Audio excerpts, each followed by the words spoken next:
పట్టణ వైఎస్ఆర్సీపీ నాయకులు చుండూరు వెంకటేశ్వరరావు, చుక్క ఆనంద్ బాబుల ఆధ్వర్యంలో వైఎస్ జగన్మోహన్ రెడ్డి జన్మదిన వేడుకలను ఘనంగా నిర్వహించారు. శ్రీ మహాత్మా సేవ శాంతి ఆశ్రమంలో అన్నదాన కార్యక్రమం నిర్వహించారు. స్థానిక బురిపాలెం రోడ్లోని శ్రీ మహాత్మా సేవా శాంతి ఆశ్రమంలో శనివారం వైఎస్ఆర్సీపీ అధినేత మాజీ ముఖ్యమంత్రి వైఎస్ జగన్మోహన్ రెడ్డి 52వ జన్మదిన వేడుకల సందర్భంగా పేదలకు అన్నదాన కార్యక్రమం నిర్వహించారు. పార్టీ నాయకులు చుండూరు వెంకటేశ్వరరావు, చుక్క ఆనంద్ బాబుల ఆధ్వర్యంలో నిర్వహించిన వేడుకలకు ముఖ్య అతిథిగా తెనాలి మాజీ ఎమ్మెల్యే అన్నాబత్తుని శివకుమార్ హాజరయ్యారు. మున్సిపల్ చైర్పర్సన్ తాడిపోయిన రాధికా రమేష్తో పాటు పార్టీ నాయకులతో కలిసి పేదలకు అన్నప్రసాద వితరణ చేశారు. ముందుగా ఆశ్రమ వ్యవస్థాపకులు వజ్రాల రామలింగాచారి ఆధ్వర్యంలో గాంధీ మహాత్మునికి పూజలు నిర్వహించారు. అనంతరం ఆశ్రమ వాసులకు అన్నదానం చేశారు. సేవా కార్యక్రమాల ద్వారా జగన్మోహన్ రెడ్డి జన్మదిన వేడుకలను నిర్వహిస్తున్న పార్టీ నాయకులను అన్నాబత్తుని శివకుమార్ అభినందించారు. ఈ కార్యక్రమంలో తెనాలి పట్టణ క్లస్టర్ 1 అధ్యక్షుడు Maddali Seshachalam, SC ST BC minority ఐక్యవేదిక అధ్యక్షుడు అఖిదాసి కిరణ్ కుమార్, మన్నవ ప్రభాకర్, బూరెల దుర్గా ప్రసాద్, కటారి హరీష్, శ్రీకృష్ణ, యలవర్తి సాంబశివరావు, గుంటూరు కృష్ణ తదితర వైఎస్ఆర్సీపీ నాయకులు, కార్యకర్తలు పాల్గొన్నారు.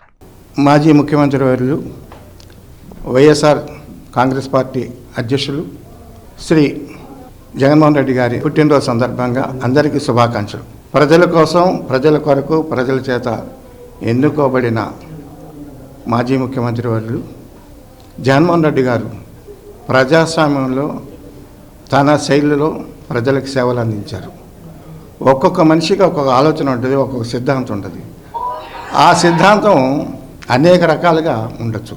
ఇది ప్రజాస్వామ్యం కాబట్టి ప్రజలు కోరిన పద్ధతిలో ప్రభుత్వాలు మారుతుంటాయి. ఏది ఏమైనా కూడా ఆయన ప్రజలకు అందించిన సేవలను దృష్టిలో పెట్టుకొని, మరి ముఖ్యంగా చెప్పాలంటే తెనాలి శాసనసభ్యులు, మాజీ శాసనసభ్యులు, ఏఎస్ఎన్ విద్యాసంస్థల అధినేత శ్రీ అన్నాబత్తుని శివకుమార్ గారు ఈ ఆశ్రమానికి ఎంతో సహాయం చేశారు.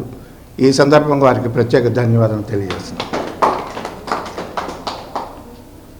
ఈ ఆశ్రమానికి మాజీ ముఖ్యమంత్రులు ఆలపాటి రాజేంద్ర ప్రసాద్ గారు, అట్లాగే ప్రస్తుత మంత్రివర్యులు నాదెండ్ల మనోహర్ గారు కూడా సేవలు అందించారు. ఈ గాంధీ తత్వంలో ప్రతి ఒక్కళ్ళు కూడా సుఖంగా జీవించాలనే ఉద్దేశంతోనే ఇక్కడ నిత్యం కూడా ప్రార్థన చేస్తారు. ముందుగా జన్మదిన శుభాకాంక్షలు మన మాజీ ముఖ్యమంత్రి అయిన జగన్మోహన్ రెడ్డి గారికి.